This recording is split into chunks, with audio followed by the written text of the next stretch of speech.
Welcome to the Santa Monica UCLA Medical Center Labor and Delivery Tour. When you choose UCLA Health for your child's birth, you know you are being cared for at one of the nation's best hospitals. At UCLA Health, we are committed to providing you with a safe and empowering birthing experience. We will always treat you with dignity and respect, work with you to learn how we can best support you, give you clear information using an interpreter if you would like one, respect your values and personal boundaries, respect your culture, race, gender, sexual orientation, functional needs, preferences, nationality, language, and religion, and welcome and actively involve those you wish to include, such as family, friends, and a doula. And we have trained chaperones to help make sure sensitive exams and procedures are done in a safe, comfortable, and professional manner. And we want you to let us know if we do not meet these commitments. When you arrive at the hospital, you will enter through our main entrance at 1250 16th Street. Labor and delivery and postpartum patients can valet park for a set rate with a patient wristband. The parking valet is at the main entrance to the hospital. On weekends, valet parking is closed and security assists with parking. Security will help you with instructions, and if valet is closed when you arrive, you can leave your car in the valet area with the hazard lights on.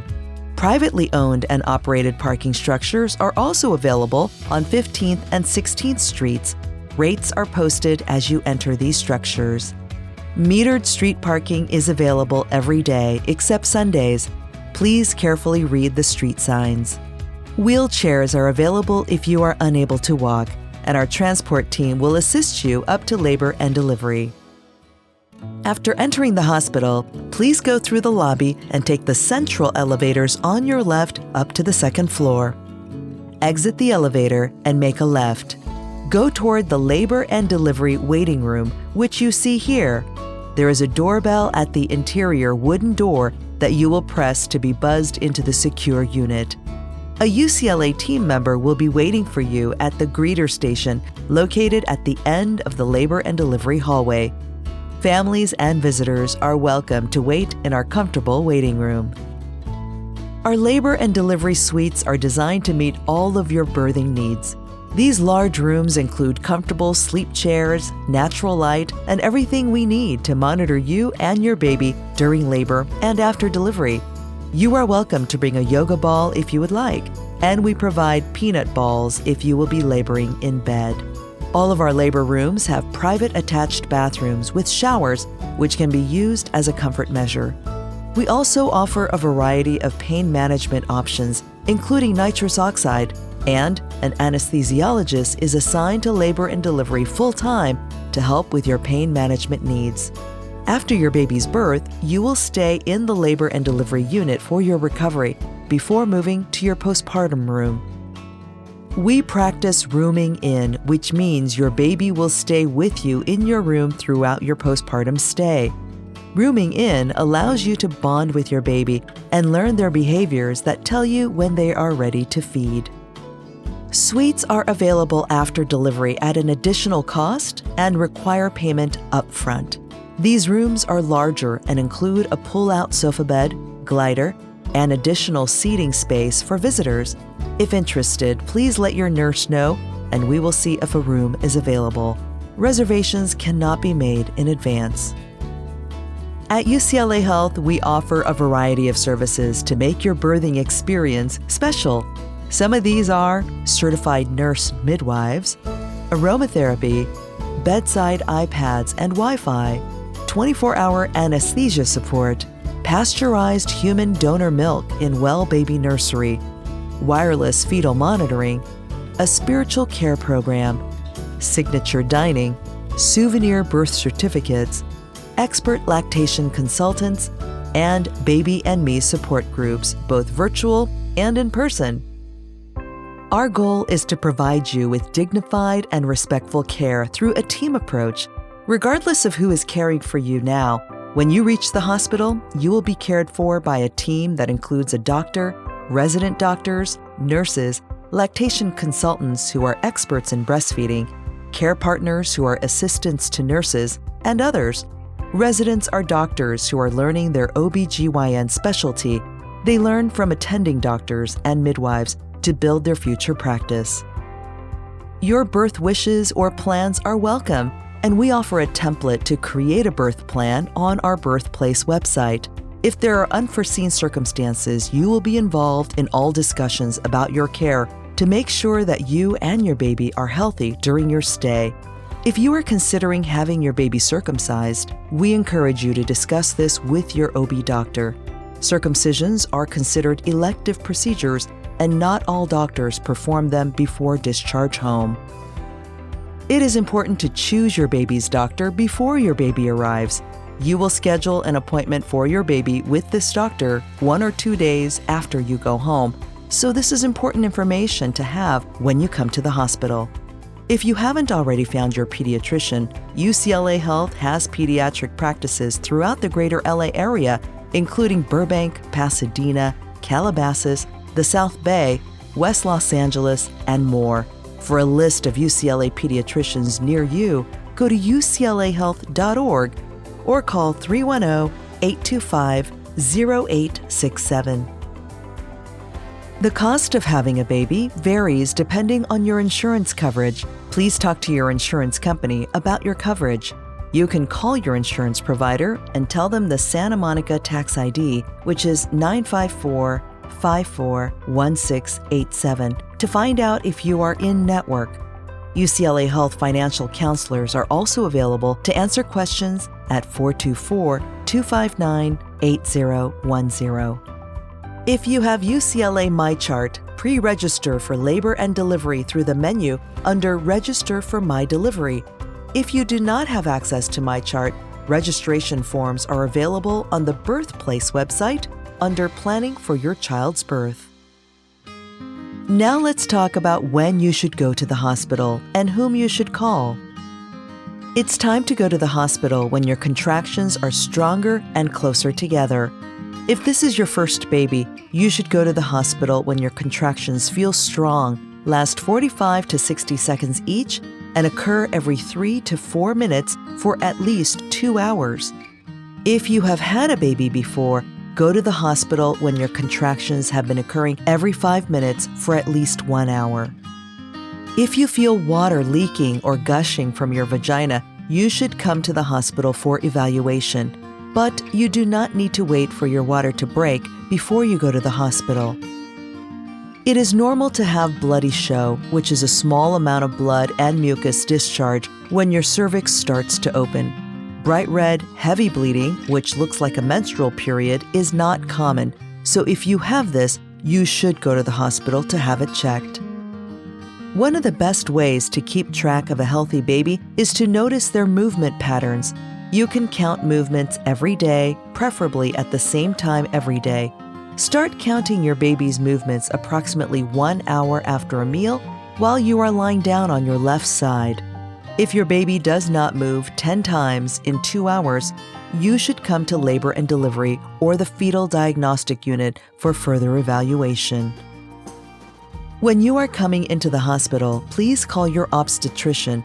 If you have any questions and are unable to contact your doctor, please call our labor and delivery unit at 424-259-9250.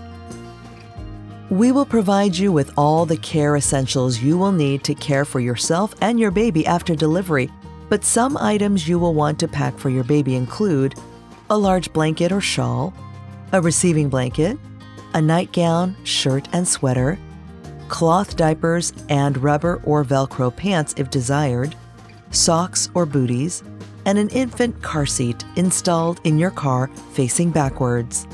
We recommend finding a car seat inspection station to ensure your infant's car seat is properly installed. Our nursing staff is not able to assist with putting your baby in their car seat. Car seat inspection locations can be found online at the National Highway Traffic Safety Administration website.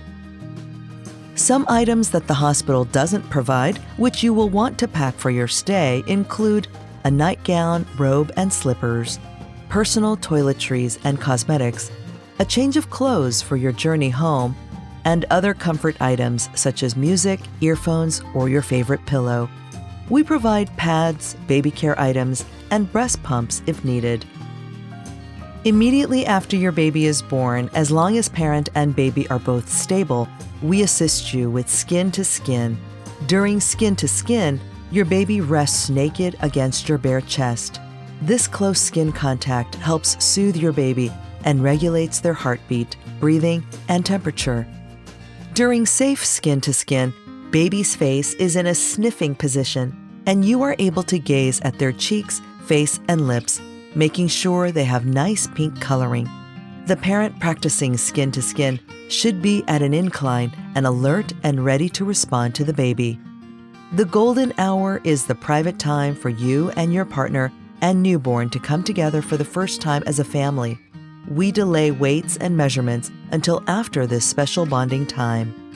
It's during this golden hour when we assist you with practicing safe skin to skin for at least an hour. Oftentimes, this is the time your baby will complete their first breastfeed. Your labor and delivery nurse will place matching ID bracelets on you and your baby when your baby is born. Your baby will also have a security tag placed on their umbilical cord. All infant care areas at our facility are locked units, and all labor and delivery staff members must wear ID badges with a pink stripe. Other safety measures we have in place include taking photos of all newborns and only walking with babies laying in their bassinet when they are moved from one location to another in the hallways. Safe sleep practices begin in the hospital. Your baby will stay with you in your room and sleep in their own bassinet next to your bed. To promote safe sleep, we want to share the following recommendations for creating a safe environment at home for your baby. The ABCs of safe sleep are: alone. Babies are safest when they sleep alone. Back. Place baby on their back to sleep. Don't use pillows or blankets in the sleep area. You can place baby in a wearable blanket or sleeper and offer a pacifier at nap and bedtime once breastfeeding is well established. Clutter-free crib in the caregiver's room. Sharing a room with your baby on a separate sleep surface for at least the first 6 months is recommended. It's important to keep baby's sleep space free from pillows, blankets, and toys. Other recommendations for creating a safe sleep environment are to use a firm, flat mattress in a safety-approved crib, bassinet, or pack-and-play for every sleep. Feed breast milk for at least the first 2 months and ideally 6 to 12 months. Don't use head coverings after the first few hours of life. Avoid smoke and nicotine exposure during pregnancy and birth, as well as alcohol, marijuana, opioids, and illicit drugs. Maintain regular prenatal care and routine pediatric follow-ups and immunizations. And tummy time when baby is awake and supervised for short periods soon after discharge from the hospital. Unless your selected pediatrician has privileges at the medical center, you and your baby will be cared for by a team of our doctors. Once you go home, you will follow up with your selected pediatrician. Screening tests that all newborns receive prior to discharge include the newborn screen, which is a blood test required by the state to check for metabolic conditions, a hearing screen, and a pulse oximetry screen, where a sensor is placed on the right hand and foot to measure blood oxygen levels. We offer different types of vaccines for baby and parent, based on recommendations of the CDC and various professional organizations like the American Academy of Pediatrics and American College of Obstetricians and Gynecologists. Shown here are some of the vaccines we offer, but the vaccines offered to you and your baby will be based on your specific medical history.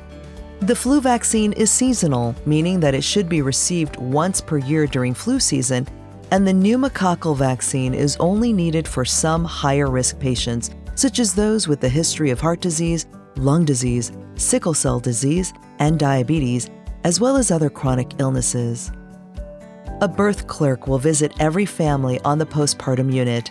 They will collect information for the birth certificate and a social security number and will explain the process for how to obtain a birth certificate. If you do not give your baby a name while you are in the hospital, we cannot submit for a Social Security card for your baby, and you will have to file for a Social Security number. Every baby born in California must be registered with a birth certificate. Preparing for your discharge home with baby begins long before the day you go home. Your care team will educate you about all the milestones for the birthing parent and baby that need to be met before discharging home. To help keep track of these milestones, we have My Journey Home boards in your room. Milestones for the birthing parent include eating and tolerating food, passing gas, the ability to walk and urinate, and well-managed pain. Milestones for baby include feeding well, having the appropriate number of wet and soiled diapers, having a healthy body temperature, and completing screenings and vaccinations. Discharge time is 11 a.m. We will escort you downstairs by wheelchair with baby in your arms, and the car seat can remain in your car. Thank you for taking the time to learn about what to expect when you come to deliver your baby at the UCLA BirthPlace. For more information and answers to our most frequently asked questions, please visit the BirthPlace website.